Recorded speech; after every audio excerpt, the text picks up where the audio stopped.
Hello students, welcome back to our classroom. I hope all are doing the exams well. Today we can start with a new topic, immunization, from the chapter Soldiers of Defense. Now observe the poster. The child having a doubt. When the body itself has defense mechanisms to prevent pathogens, why do we take vaccines? This is a genuine doubt. Vaccines are substances used for artificial immunization.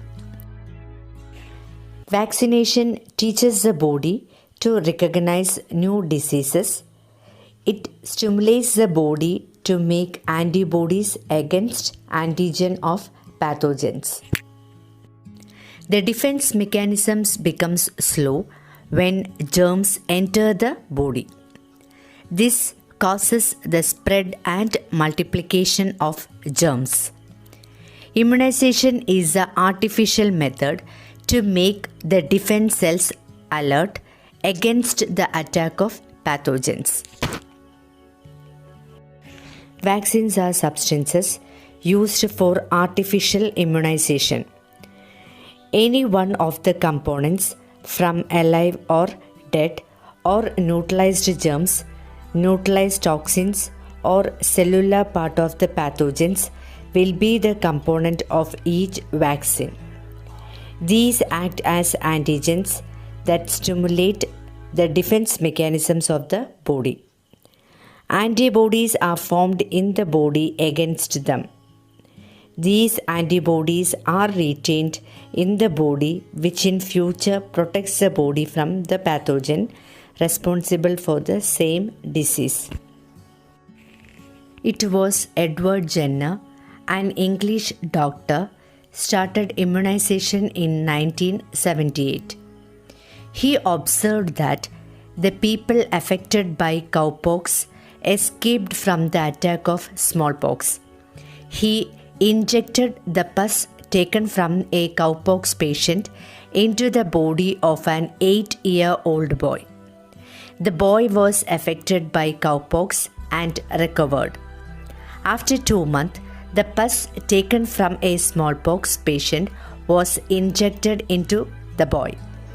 He was not affected by smallpox.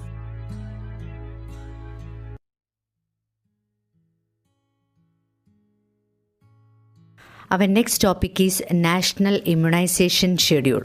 Students, write this in your notebook.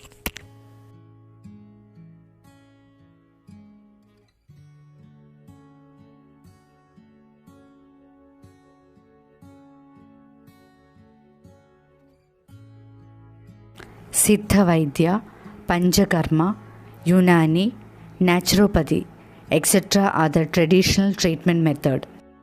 Homeopathy is a method of treatment proposed by the German doctor Samuel Hahnemann, and modern medicine was proposed by Hippocrates.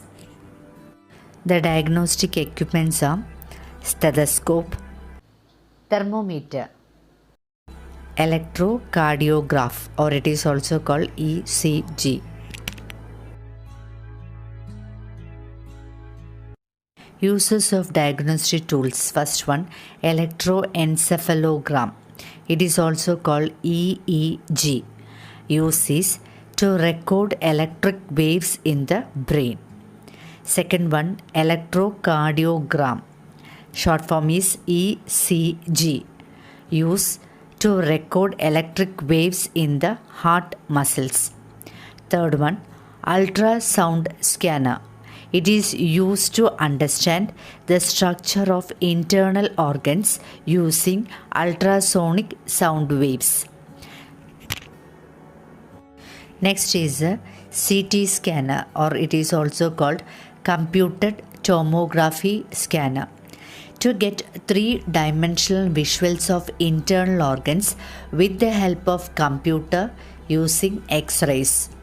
Last one, MRI scanner, or it is also called magnetic resonance imaging scanner.